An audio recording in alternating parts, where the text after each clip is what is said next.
Welcome to MotivationAddict.com with Julie Salant. This is where you will find inspiring stories on how to motivate yourself and gain momentum towards success, turning fear into confidence, and how to find divine flow, allowing you to crush your goals. Thank you for being here. And now, let's tune in to today's show. Welcome, everyone, to Motivation Addict. Today, I'm going to be talking to Patricia De Silva. Patricia has built an international brand such as Eco Gold and Heels Down magazine from the ground up. She has a natural instinct for business and marketing, and she's been selected as one of the 25 most revolutionary leaders in the equestrian world by Equestrian Trailblazer Summit.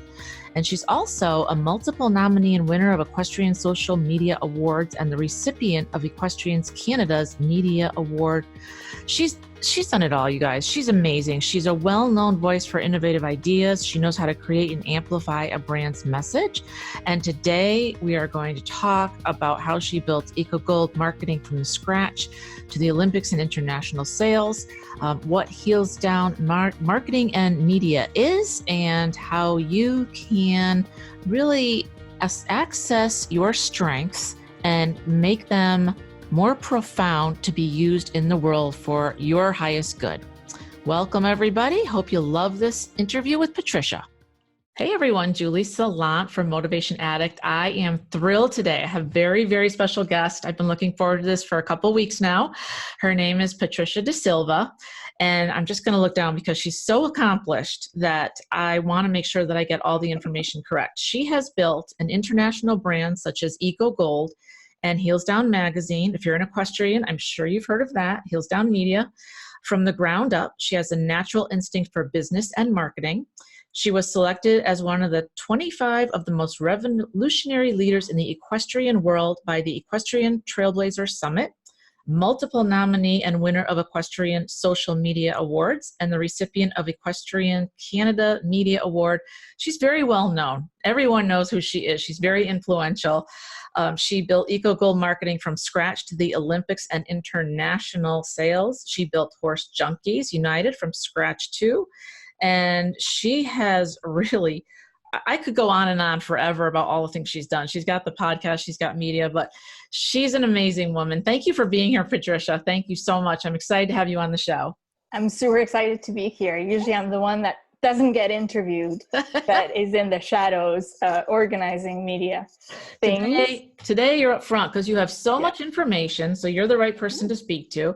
When Patricia and I were talking, we were going to start with the mission statement that was put out. Was it about 3 or 4 weeks ago, Patricia? Right. It was July 31st. We wanted to launch it in August. And so we came out with it on July 31st. It was a mission statement for Heels Down. And for people who followed our website or get our newsletter, The Brief, we wanted to bring everything together in a more comprehensive way. And so I was thinking about this for a while. And I said, we write articles, we write stories, but who are we and what are we here for? A little bit. And we have this amazing community, whether it's on Facebook or it's people that subscribe to our newsletter. And I get emails all the time from regular folks, just because my emails is out there. And they email me about what we do, and they love the way we approach things. It's a little more authentic. It's very real. We're not pretentious by any means. And we're almost like close to the people. So we wanted to have a comprehensive mission statement it's something that we've done anyway, like in our lives, in every day. But I said, you know what, let's put it out there, what we are really about, what we believe in. So our mission statement is about making the horse community, the riding community, a kinder, smarter, more inclusive community. And we organize events as well. I go to different horse shows, and I go to dinner with strangers, I call it, like random strangers. And I'm like, anyone who wants to come that's not an axe murderer can come to our dinners. And we get like these 12, 15, we had 40 people at Kentucky. and it's people from very diverse backgrounds, from all disciplines, all economic backgrounds. And they go, you have such a positive community. And we just wanted to put that statement out there that the horse world should be more kinder. And that includes welfare for the horse, but also well-being and your own well-being. You have to take care of yourself as well. And more inclusive in terms of, it's not just for rich people. That's a very important part. And also diverse and inclusive, para-equestrians, Western riders, all types of people. We all have something to contribute, and no one should feel that they don't belong. That's the important thing for me. Sometimes when you see the horse world, and a lot of people think, oh, it's the reality between what they do at the barn with their horse and what they see maybe on social media and whatnot. They see, they go, I don't belong here. So we wanted to say, yes, you do. That's awesome, because it can be a big gap between where you are at your barn and then when you see top riders. Now, top riders that are pros, that's one bucket, right? I would say. Yeah. Exactly. But I would say that a lot of amateurs across all the disciplines, if we can be a little bit more supportive of each other, that goes a long way. And it seems as though we're kind of in these silos, for Western, for jumpers, for dressage. And it would be nice to build each other up and support each other. So that's why I wanted to start off with this, because I loved that. And I printed it off and I have it in front of me. And I just thought, when we were chatting, you've gotten so many great, amazing emails from that, right? Yeah, exactly. I got emails from New Zealand. I got emails from everywhere, and from individuals, from people who represent horse shows, people who really want to make a difference. They go, thank you for saying that out loud. I really believe in these. We also put out 4 pillars that we said, other than the big mission statement, we said one of our pillars were going to be diversity. And a lot of people from different ethnic backgrounds emailed us and said, look, I'm the only Black person in my barn, or I'm the only, no one else looks like me at the horse show. And it's people email me, and then I email them back, of course. But it's cool that we they don't know where to go. And so, they heard someone say, hey, you're important and you're part of this community too, and kind of put it in writing. And it feels like you're speaking to them. And when we started this mission statement, I was thinking, what do I want to do with my life in general?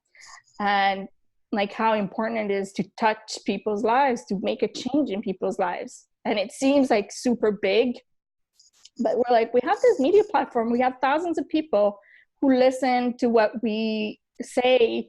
And if we can inspire people like positively, and there's so much division in the world right now. So, I mean, if we can inspire them positively and saying, hey, I think Erin Gilmore, who's one of our contributor riders, she went to the Pan Am Games, and she says, every volunteer, I smile at them because people want to be seen. And I thought it was the best line, because that's, people want to be seen.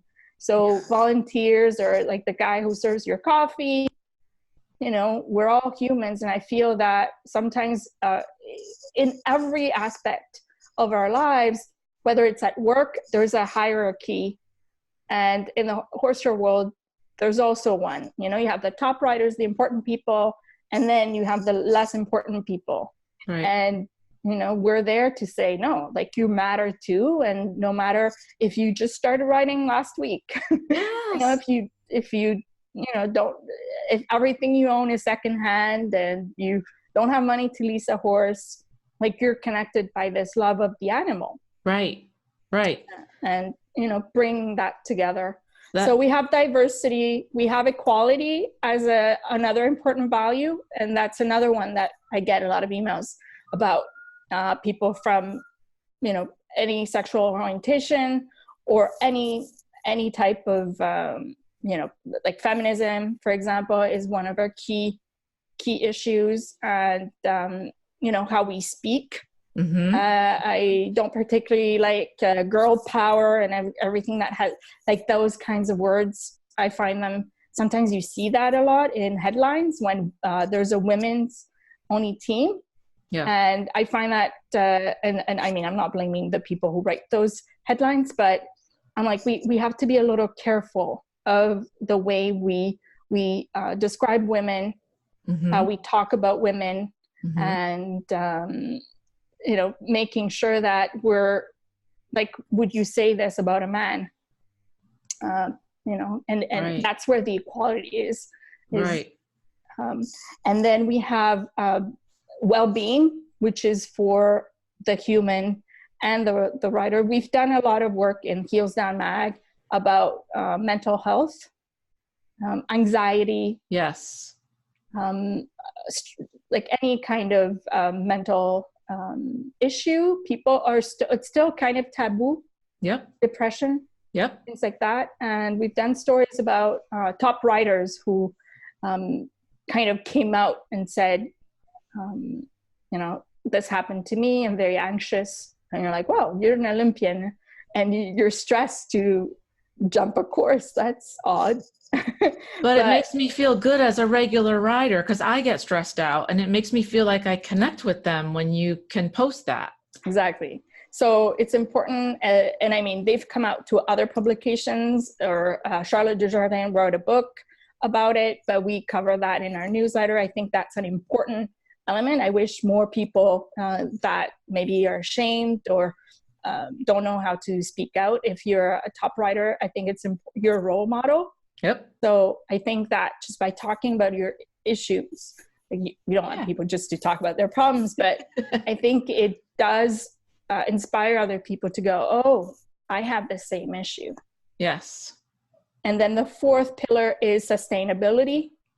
And I feel that like you see a lot of actors and singers and people more in the entertainment world or athletes speaking a lot about, whether it's climate change or the environment. And equestrians are in a very privileged position because the sport is an outdoor sport. You're in nature, you're with animals, like, they're the best people to speak about those issues. Yes. Loss of land is going to affect every equestrian if there's if they decide to develop a certain part of the world and where it was a park, or that's gonna affect you. And also climate, yes. So equestrians are always okay if it rains, if it like the environment is very, very important to the sport. And yet you don't hear top riders come out and say anything about the environment. Never. I don't think I've heard anybody say anything one time. No. Not once. No, they just talk about the sport and they're focused on the sport, and that's fine. But like these people, they're multifaceted like any human being. Right. Like you're not just your job. Right. You're a complete individual. Like Georgina Bloomberg. She's a writer, but she's a mother. She's an activist. She loves animals. Yeah. There's a lot more to her than just her writing ability. She's one that is very, very outspoken about animal welfare, and I applaud her about that. Yes. She found a cause, and she is using her notoriety to like make a real change in people's lives and in the animals' lives, and just as an education tool of, hey, adopt a rescue. Yeah. They're great dogs, especially dogs that she does. Yes. But I feel that she's one that really has taken her fame and done something with it beyond just the sport. But I think that there's, I don't want to put anyone on the spot because they're busy and they have jobs and but I feel that, there's a place for them to speak on issues that matter to them. Yes. And I think the environment or, even rescue, that's an important part. But I think that loss of land, there's a lot of initiatives, but you don't hear, I think if one really popular rider, even if it's a young rider, took that as a platform, Yeah. and were more outspoken about it, it would really, make a difference, I feel. So I printed something off, which you wrote, called Everyone Has Problems. I don't know if you remember that. Yes. And this touched me because this is exactly what Patricia's talking about, and how we will gladly share our successes, if you don't mind me reading just a tiny bit of it. And when things are hunky-dory, we're less forthcoming about our fears. We don't discuss our fear of failure, fear of not being good enough, fear that we are going to let others down. We don't share about the time we almost cracked under pressure. We feel ashamed. And when everyone keeps sharing success, blessed hashtags, we feel very alone. And I wish it was easier to talk about our struggles, that more people we look up to did, because when we hit that low, we have no idea what to do. We deal with it the best we can and hope it passes. And as a rider and a human who has had injuries from horses, and also felt the pressures of being even an amateur showing, this was really touched my heart, because I would love it if people spoke about this more. Like, to your point, we're all human, and we all have fears, and we all have bad days, and we all can, there's just a lot of shame in our sport across all the disciplines. And that is, when you're hurt or you're injured, it's always kind of like, get back on, good for you, hope you're feeling better. But it doesn't address that kind of, well, what if after my body heals, but I'm still scared? Mm-hmm. And I just felt like when you wrote this, can you kind of give us a little more information on why you felt prompted to write that? Well, I feel that especially with social media, Instagram has taken the number one role as a social media platform, because I write a lot about social media. Mm-hmm. And I feel that platform, more than any other, is very centered on perfection. Yes. And beauty and all those things that are just, so it's an aspirational social media platform.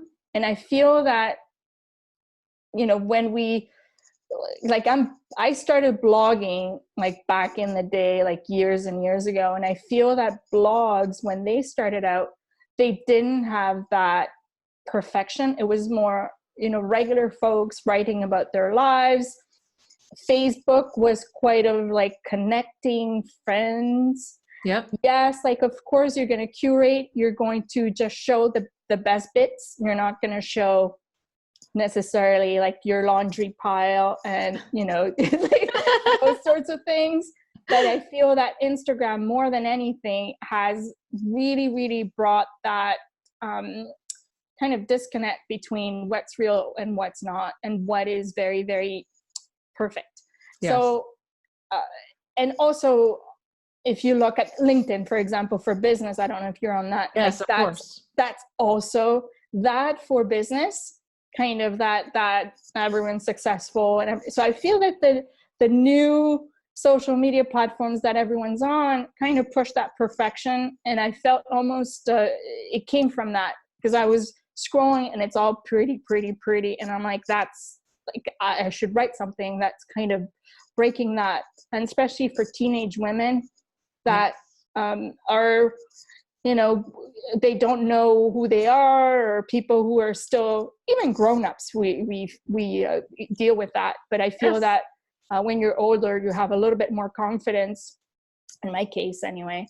But, if I was 14, 15, 16, and I looked at all these pretty photos of a life that I don't live, how would I feel? And it was kind of, hey, these people, even if they post those photos, they're dealing with all kinds of stuff that they're not posting. So it was kind of like that, almost like a big sister type of, hey, we're not, and we're just in general, we don't talk about failure.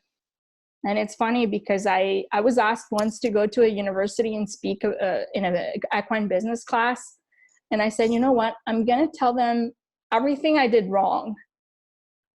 And I said, it should have worked, but I failed. And they're like, wow, you're the most honest person to ever come here. Because usually people want to just sell their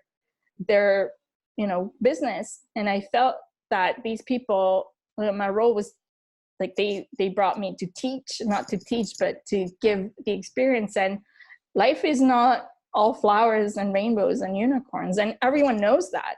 Right. But when for my job, I have to be on social media all the time. And it's kind of depressing.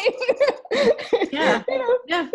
Because you're like, oh my gosh, all these people are having so much success and I'm not. And they all look so perfect. Like their horses look perfect. Their outfits are perfect. And I'm like, I'm just trying to get it together here. So I love that you posted this, and I feel like it connects us more. I feel as though what you're saying is true. Perfection kind of it disconnects us, if you will, because then you start feeling like, oh my gosh, Patricia put this out and it was so awesome and great. Well, that's great for one day, but if you do it every single day and it's perfect, then I definitely am not like that person at all, because I'm not perfect. So did you get a lot of feedback from this post? Yeah, always. I always get the most feedback on not the depressing ones, but I also write one about the mental struggles of being your own boss. Yes. And then the financial aspect that comes into it, and how you're going to pay your bills, etc. And I mean, it doesn't matter if you have millions of dollars, like everyone has problems. Right. Everyone has problems. And now so there's two principles that could work in business and in writing. So one is everyone has problems. So when you see the perfection, the perfect photos, like this girl that seems to have it all, like if you tell yourself everyone has problems, like this person, you don't know what they're dealing with, like maybe they don't talk to their parents, or maybe they have some like relationship stuff, or we don't know what their personal lives are like. I get an image that they're going to put out very carefully. It's not real life. Like it's not like there's a camera in their barn and we can actually see the reality. It's almost like a movie. People curate it, or they choose what to post. Okay. So it's a version of this person. Right. And then the second, so everyone has problems. And two is someone else's success has no impact on yours whatsoever. Because people feel like, oh, this person did great. And therefore, it's almost like it's taken away from you. Right. It's like, it doesn't work like that. Like, 5 people can have success and you could have success too. Right. So if you disconnect those things of saying someone else's success has nothing to do with mine, and you disconnect that, because it feels like we're connected. And if someone has success, then like they've taken it away from you. Right. Like, do you feel that way? Yeah. I love that, because we're only in competition with ourselves, right? It doesn't matter. Like 5 of your friends could have great promotions, great jobs. It has absolutely no impact on your life. None at all. And, I mean, it has, so you can be happy for them instead of being jealous. Right. Because it's only going to hurt you in the long run anyways, because everyone's on their own journey, right? Exactly. So the success that you've had is not going to be my success, but I'm not really feeling bad about it. I'm happy for you, because that's your journey. My journey is completely different probably. And that's what everybody has to remember and keep in mind. So I love that you said that. But people associate like almost like it's a cake and they're taking a piece of cake away from you. Like there's not enough. They're taking your success. Right. And therefore, like there's not going to be enough to go around. Right. Right. But if you disconnect that, if you go, okay, this person, like everyone has problems and everyone's success like has nothing to do with yours. Right. It kind of changes your mindset. Yeah, it does.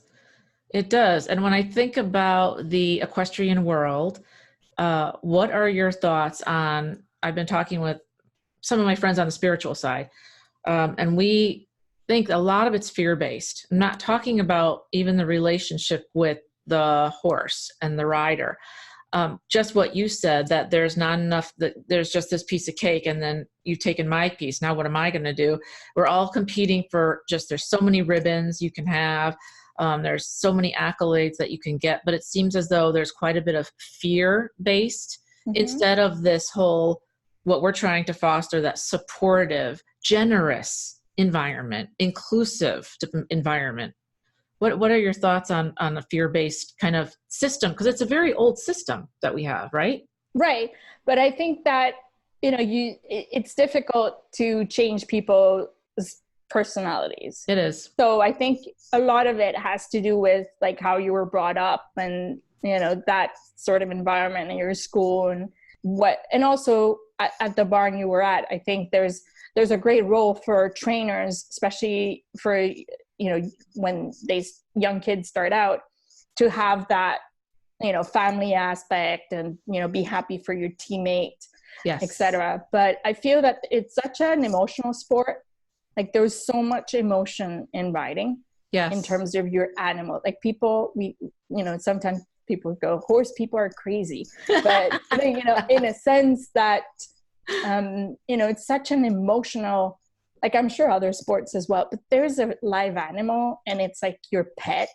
Yeah. So you mix all that stuff and we're like bubbles of, emotion. Yeah. So it could be directed positively or it could be directed negatively.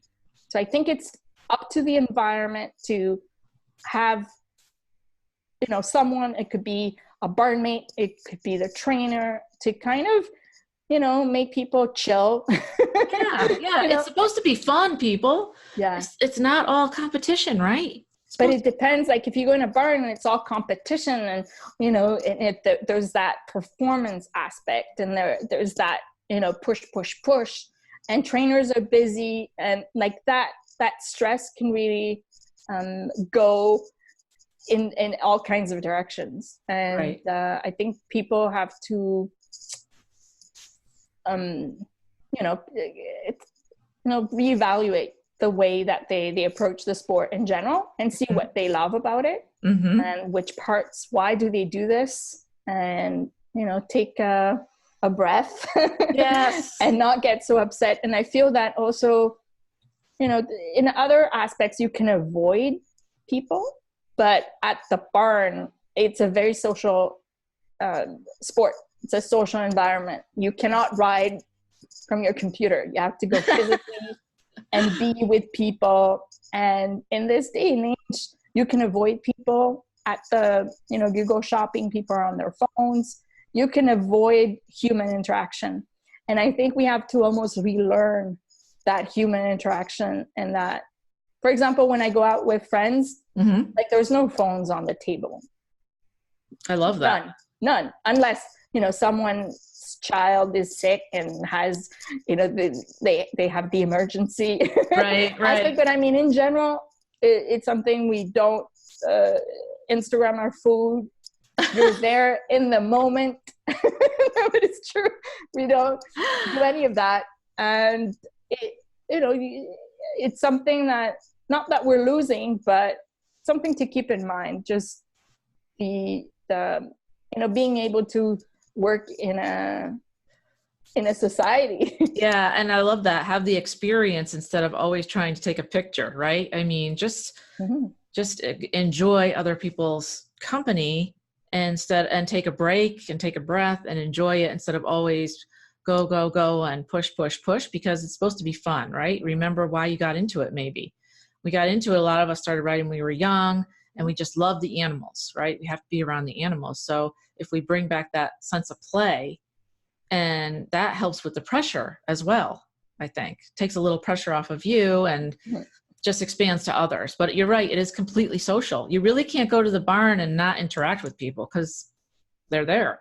Exactly. There's nothing you can do. So you have to learn to get along. And I think it's the way that like the barn operates. Yeah. But sometimes they don't think of the social role right. that it plays in people's lives. And And sometimes it's just personalities, people who don't get along, period. But Yeah, sometimes that can happen too. It is what it is. It is what it is. We had talked on the phone a little bit about the industry trade shows. And you mentioned the American Equestrian Trade Association. Am I saying that correctly? Yes. And you had been to a show recently, you go to a lot of shows, but there's one in particular that I kind of wanted to get your thoughts, and maybe you could give the listeners and anybody else out there that we all go to these shows and we all purchase, goods from them. Many vendors that we work with and have the gear on our horses or ourselves, like carrots or anything, back on track, whatever it may be. But this particular show that you went to was not so successful. Can you give us maybe a little bit of background on what happened, and then your thoughts on how you see that moving forward we could improve? Yeah, well, the industry, I wrote, because every Tuesday I write a newsletter that is more towards the industry, but that's where everyone has problems, because some article came out as well, because sometimes I write just human things that could apply to business. Yeah. And in this particular case, we have shows that are just for the industry. So for manufacturers and for retailers, and that's where they go to shop and buy the collections that you'll see in the tax store. Okay. And that was, I did one because I went to a show like that in Denver, and it was really dead. Yeah. And so I wrote a piece, and it kind of also had a lot of people reading it within the industry, because those industry shows, but also I think anybody can relate to being a vendor at a horse show. If you see tax stores or manufacturers or little businesses that sell jewelry or whatnot at the horse show. Yep. And there's no traffic, it's kind of disappointment, very disappointing. And especially in this business, I mean, you have the bigger companies, but there's a lot of small family-owned businesses. Yeah. And it's people's, it's their lives. Yes. And so, I wrote a piece on how we can, we shouldn't be organizing events like that, lead to failure. Right. So that was my little glimpse inside of the industry, but it can apply to the vendors at the horse show. So to the regular people out there is more about, if you see a vendor and you want those vendors to be there, support them and go shop there, because it's very hard right now for those vendors. Every time it gets more and more expensive. And not only they've paid for the booth, but it's time away from their families. And when you go to a horse show and it's raining and no one comes shop, it's crushing. It is. I've been a vendor, so I know exactly what you're talking about. And you take all day and you set up and your hopes are high. And then when the traffic's not there, or it's like a dismal day, it is crushing. It's not just financial, it's emotional. You have a lot emotionally invested. This is your whole business. This is your world. Mm-hmm. So any thoughts on how we could make this better for both vendors and for participants? Well, in the horse show environment, I think that show organizers have the keys to the castle in terms of what they could be doing for the vendors. And one is social media is so important nowadays, and they almost don't give any, it's very rare that a horse show, one, that which stores are there. Yep. Two, that they give them any kind of attention on social media. It could be so easy to do that. And so support them, because I feel that it's when you go to a horse show, a lot of people bring family members that may not be riders. And if there's other things to do there, it just enhances the whole experience. Like, imagine a horse show without any shops. That'd be sad. Yeah, it would be.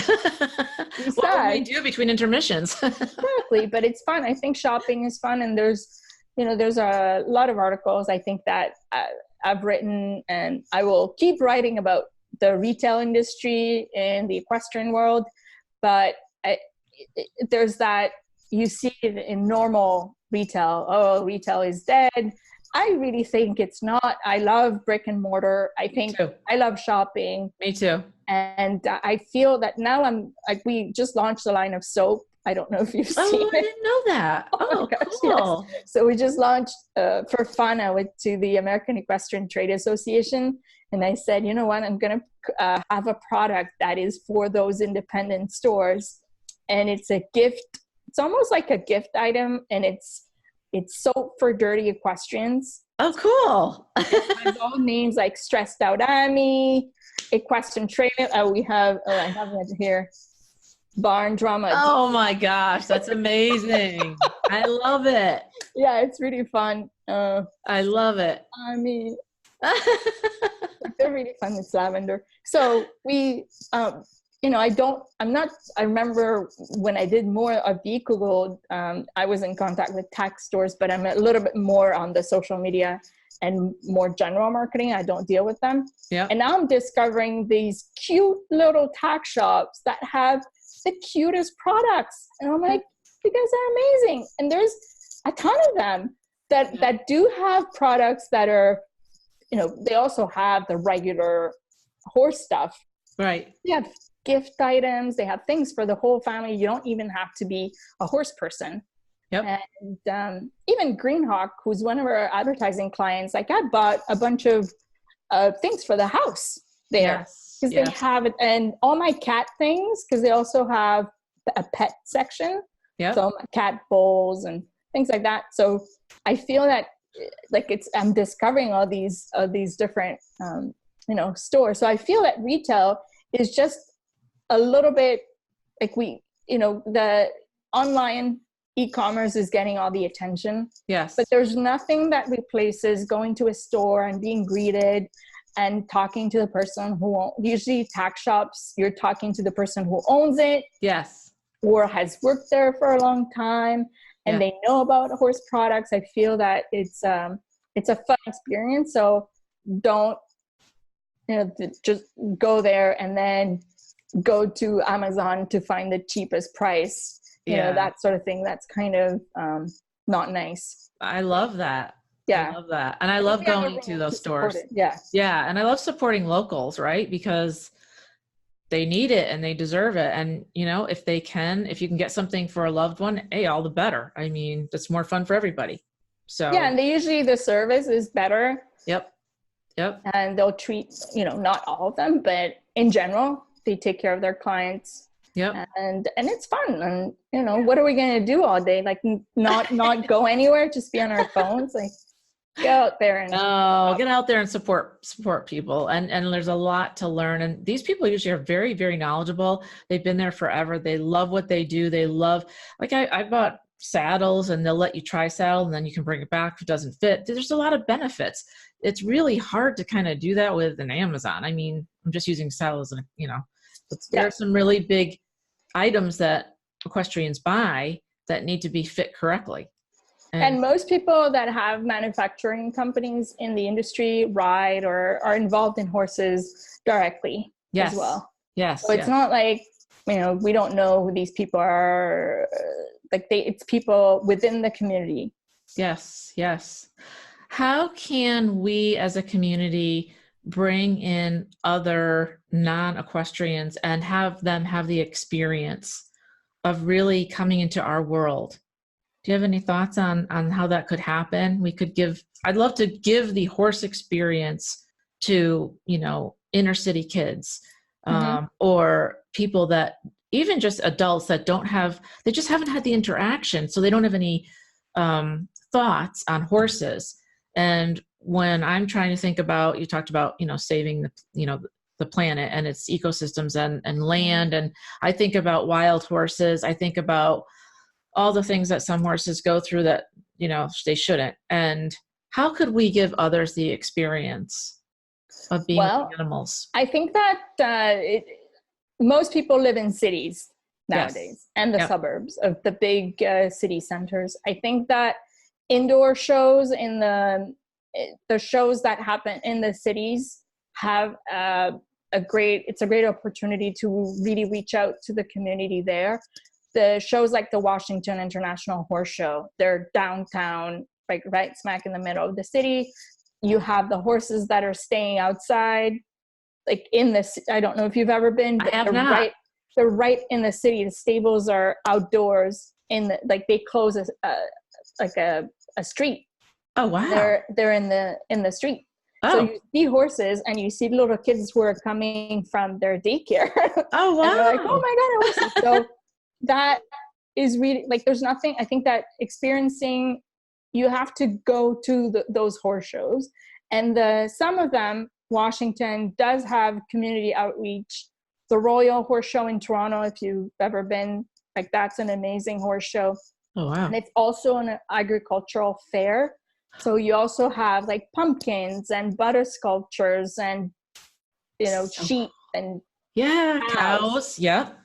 So they set up a little petting zoo, and you get tons of people. It's inner city kids. They bring people from schools. They bring every kind of, person goes there, from babies to 90-year-old people in wheelchairs. Yes. So those horse shows, I think, are doing it.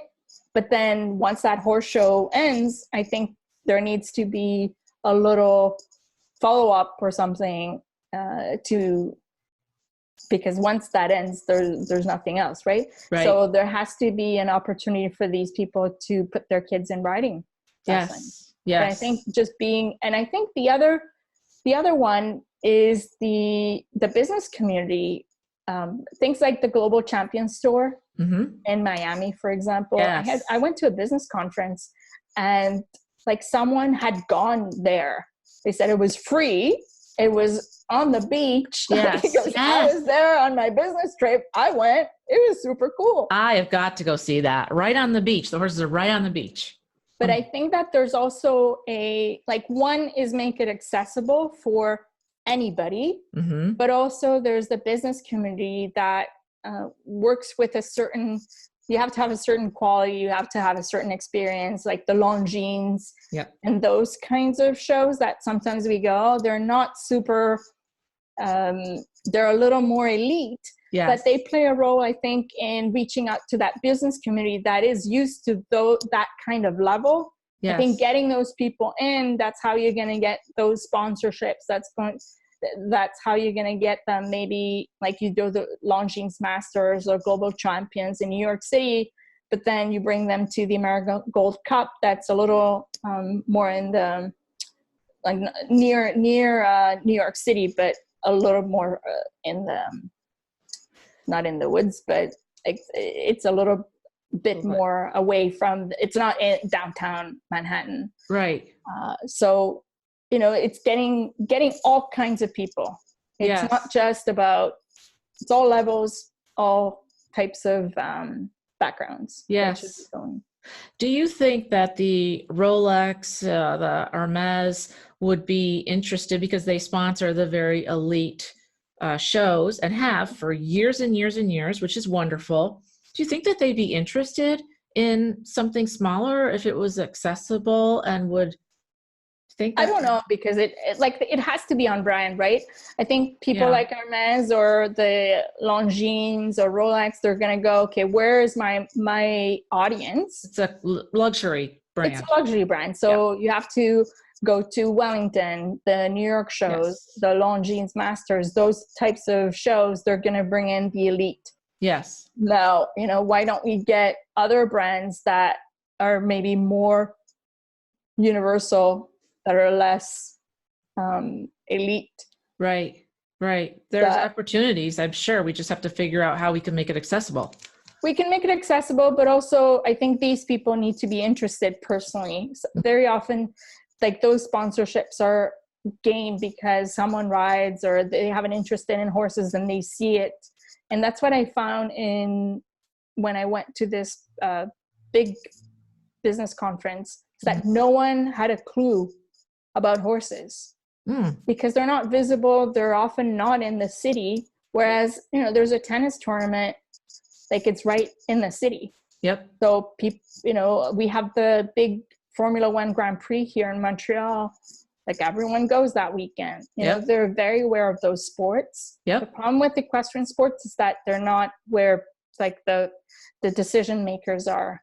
Right. Right. Yeah, because the US Open's going on right now. Yeah, but it's New York City, and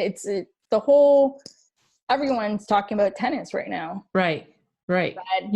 Because it's near a city, put tennis like in the middle of 3 hours away from a city, like hidden. Some horse shows I've been to, I couldn't even find them. I know. Like I've gotten lost to more horse shows, and at some point, like I'm not going to those anymore. Like I've been to so many horse shows that I'm like, no, I'm just going to the ones where I can fly in, and like they're 30 minutes from an airport. Yeah. If it's farther than that, yeah. I don't want to go. I don't blame you. You got to put a limit on it at some point.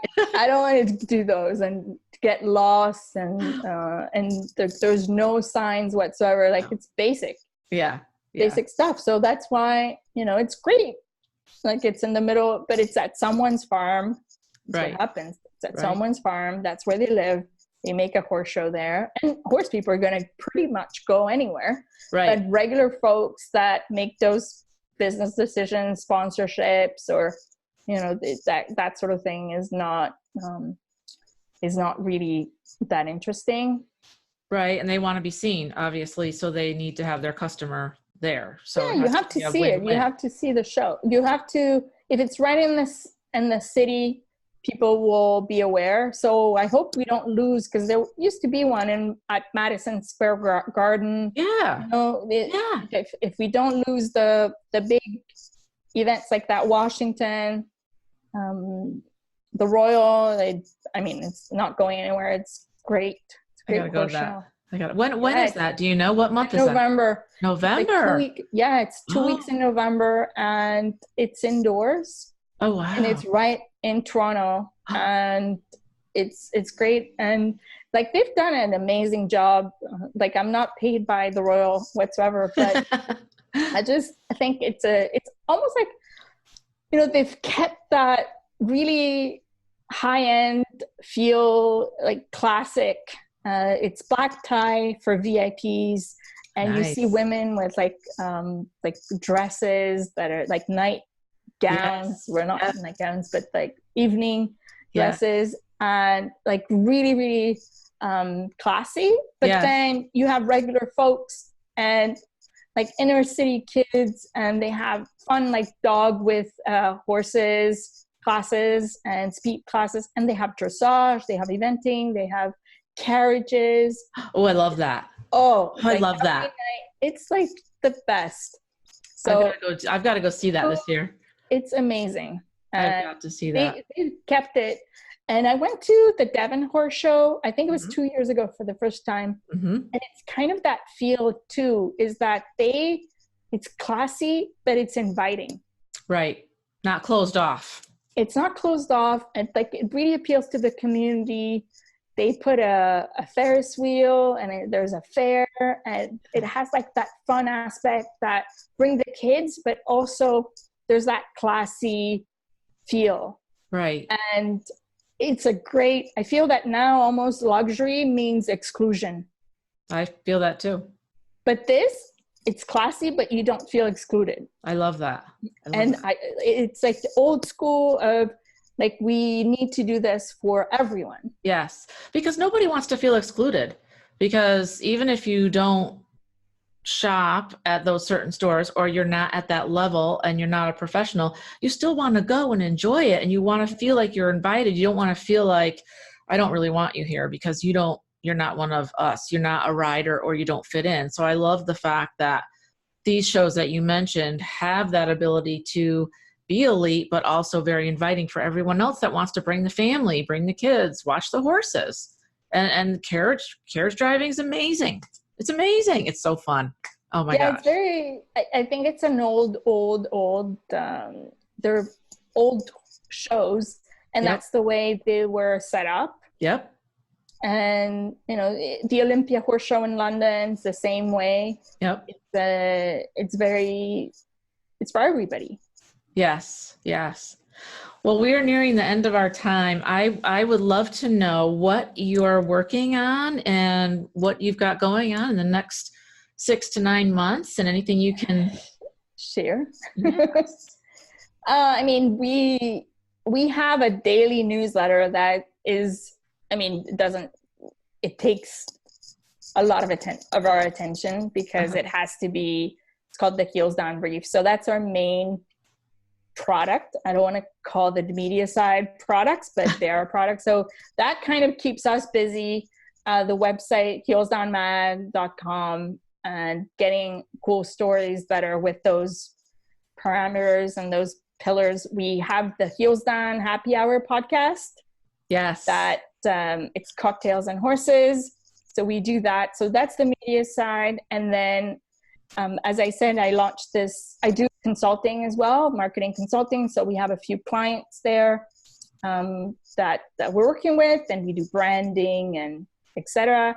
And now I have this soap company, which I wasn't sure how it's going to be, but I think it's kind of taking off. Yay! More than I thought. So we're going to be adding to that. And so more things are on that side. I think on the retail side of products that we're going to come out with. Awesome. From now till probably Christmas. And then in the new year, probably another brand that we're working on that's going to be equestrian, but for everybody. So a little like the soap. So we're working on a few things like that, like a few brands that for me, it's a fun aspect. And also it's a way to apply my marketing skills in a very direct way, because media, we sell advertising. So we work with brands, but then the product is pushed onto the people for free, right? So, you listen to a podcast for free, you get the newsletter for free. We don't ask anyone to pay for anything. Mm-hmm. So I think that if you want to be if I do consulting, it's important also to be a practitioner and to actually, do the things and try them and experiment. Yes. And so that allows me to, it's almost like not a toy room, but that's what it is. It allows me to put the different things in practice in terms of marketing. That's awesome. Yeah. And you're only a little busy, just a tiny bit. But you know what? It's fun, and I like to be busy. I feel that I like to do a bunch of things and not just go with one thing and do the same thing. Because when you work in a company, I used to work in the corporate world, mm-hmm. and you have promotions, you change divisions, whatnot. But once you're an entrepreneur, you kind of like, this is it. Like, you can't go any higher. Right. So like, to make it interesting, you kind of have to have different projects, do different things. And every time that you reach success, you want to have more success, but sometimes it doesn't have to be in the same vein. It could be something else. Right. But I think you need to keep yourself fresh and challenged and learn things. Yes. Otherwise you kind of flat and you're like, ugh. Like, I can't see myself just doing the same things over and over and over for like another 30 years or 40 years that I have left. Yeah, it would get boring. You want to challenge yourself, and you want to try for different goals and reach them, and it allows you to stretch, right? And stretch into new things, learn new skills, work with new people, new products, and got to keep it fun. Exactly. I think like it's so hard to be an entrepreneur.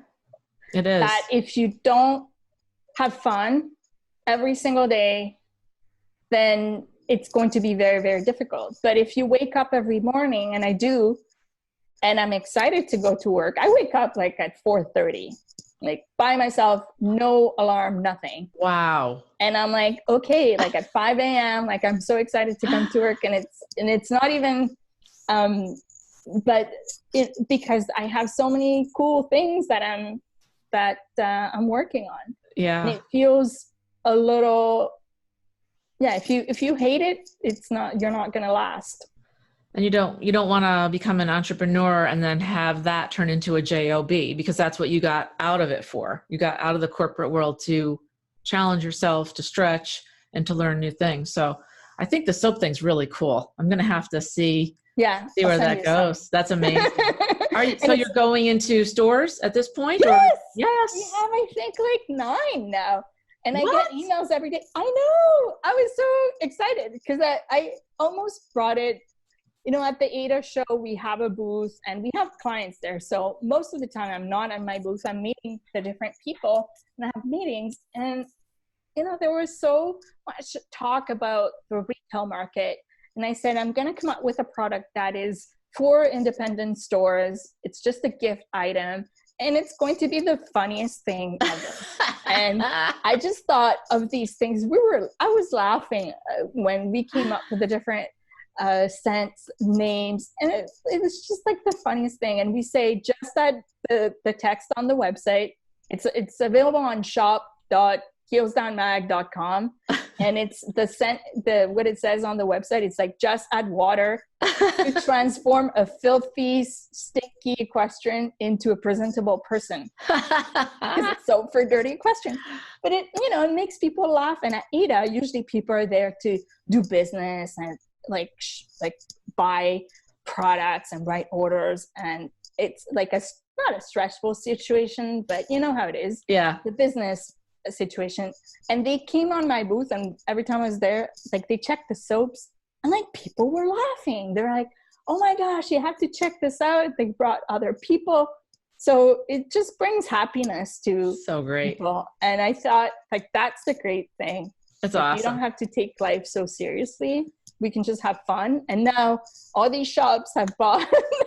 It's like, wow. I like my store. I know. That's awesome. That's awesome. And you know what? Every time I go to the barn, I say my horse gets clean and I get dirty. So it's so true. It's so true. So I love that you did that. And see, just having fun with it, but everybody gets it, right? It's a joke that everybody understands, because, you walk in clean, you walk out dirty, and it's like, okay, I got to clean up now. And we have one called Upper Level Goals, and it says, purifies the skin by cleaning blood, sweat, and tears. The sport is so tough that you kind of have to make fun of it, and people are like, oh my gosh, I can so relate to this. Yes. Hey, it's not an easy sport. This is a sport for tough people. I mean, we get thrown, we get hurt, and we still get back up, and we still love these animals, and it can be hard. So yeah, I love that. I have so much respect for the professional riders who choose to do this for a living, because it's the craziest career choice you can make. Mm-hmm. It makes no financial sense whatsoever. No. You're pouring like thousands and millions of dollars to go earn a ribbon. Maybe if you're a show jumper, you earn some money, but other than that, like, there's no, I don't see it. You have to love it. You have to love it with your heart. I mean, they're passionate, and they're just so, the ones that I know anyway, they're so caring about their horses, and they're so into it. And it's almost like, I remember once someone that was a professional called me because she had sold her horse and she was so sad. And I said, that's a good thing, you made a sale, in normal business, that's a good thing. It's awesome. Yeah. But they were so sad that they had to sell the horse. So, but I mean, like, if you're a professional, that's kind of that's the business, isn't it? Yeah. But I get it, because I mean, I love my horse. I mean, I'm there every day. Even if I don't ride every day, I'm there every day, and I'm always checking to make sure he's okay. And so I understand that there's a big emotional connection and bond with these horses, right? So, and they put so much pressure on themselves about winning or doing well at the horse show, etc. And it's really, really tough to be a pro rider with ambition to going to the Olympics and that sort of thing, because the numbers, it's so Like it's every 4 years and they take 4 people. It's incredible. It's incredible. And you know what's even harder than that? I have talked to and interviewed 2 para riders. And that is even more inspirational because these women are riding, they're not easy horses, and their horses actually take care of them.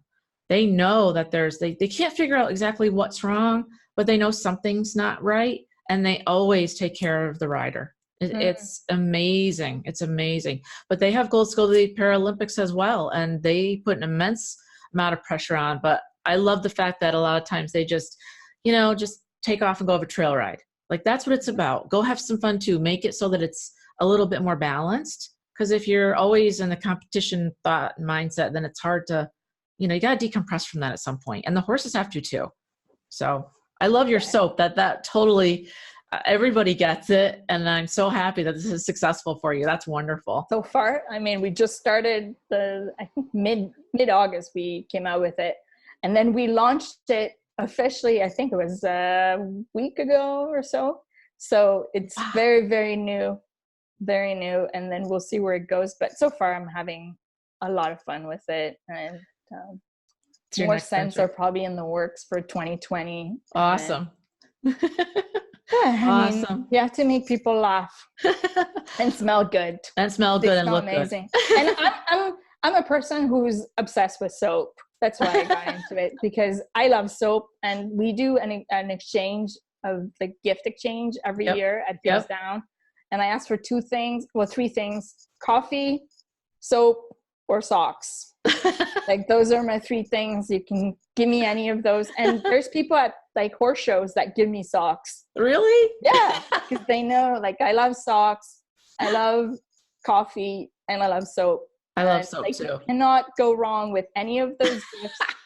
And every Christmas, my family is like, "What do you want this year?" I'm like, "Coffee, soap, socks." And they go, "Well, come on. It's all like super non-expensive."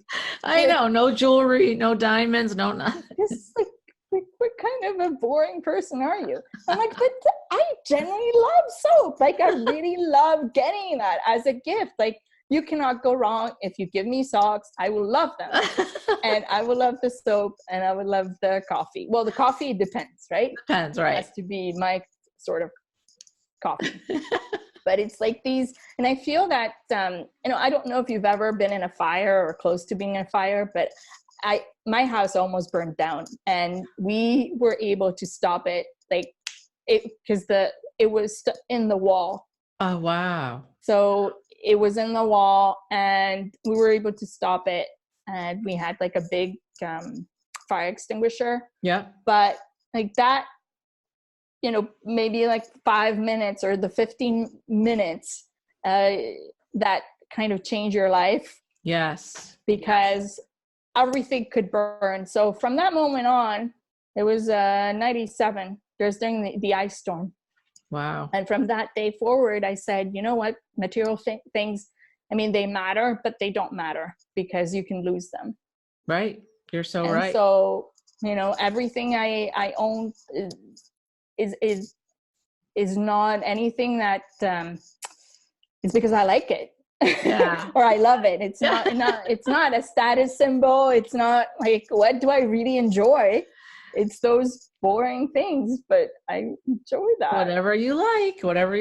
Yeah. That's all that counts, right? I think like we have to, sometimes we look at, what is expensive or what is value. Yes. Yeah. Like valuable to other people. And you have to determine, okay, Bill, maybe I'm not interested in that. Right. And I'm also into things that are more emotionally valuable than just, the cost of it. In other words, if I had something that was passed down to me, then that's more valuable to me. And it might not have a monetary value, but it's valuable to me because it was someone, given to me from someone that I love. So I completely understand. I love soaps, by the way. So yeah, it's the photo albums. It's the things that is your, anything that has to do with family. Yeah. Is that thing that's what you grab. Right. We had 5 minutes like grabbing stuff and you're like, oh, I don't know what to grab. Wow. She's like, Patricia, you have to grab stuff because we might Wow. be burning down. We might be losing everything. Wow. So that you grab all the photos and the things from your grandparents and that you cannot replace. You can't replace that. Everything else is like I don't have a Louis Vuitton bag, but let's say I had one, like it could burn, like it doesn't matter. Right. You can always get another one. It's not. And sometimes those things are the most expensive things. Mm-hmm. And they don't matter. Your car doesn't matter. Like that stuff doesn't matter. Right. You can always get new clothes. Yeah, clothes. Unless it's like something that was passed down to you by your grandmother. But Right. I mean, clothes is not what you grab. Right. Photo albums for sure. Photo albums, like you grab the passports, things like that. Yes. But it's photo albums, anything that has some kind of an emotional attachment. Yeah. But, well, thank you for being here. I am so thrilled that you were here today, Patricia. You have so many good stories, and I love your soap. I love your soaps. And thank you for being here and giving us your thoughts on this. I'll have all the links to her social media for Heels Down so that you can go and read some of the things that we were talking about today and her website. But thank you for being here. I had such a good time with you. I appreciate your time. Thank you so much. It was so much fun. Yay. All right, everyone. Take care. And don't forget to subscribe and share this. Thank you so much.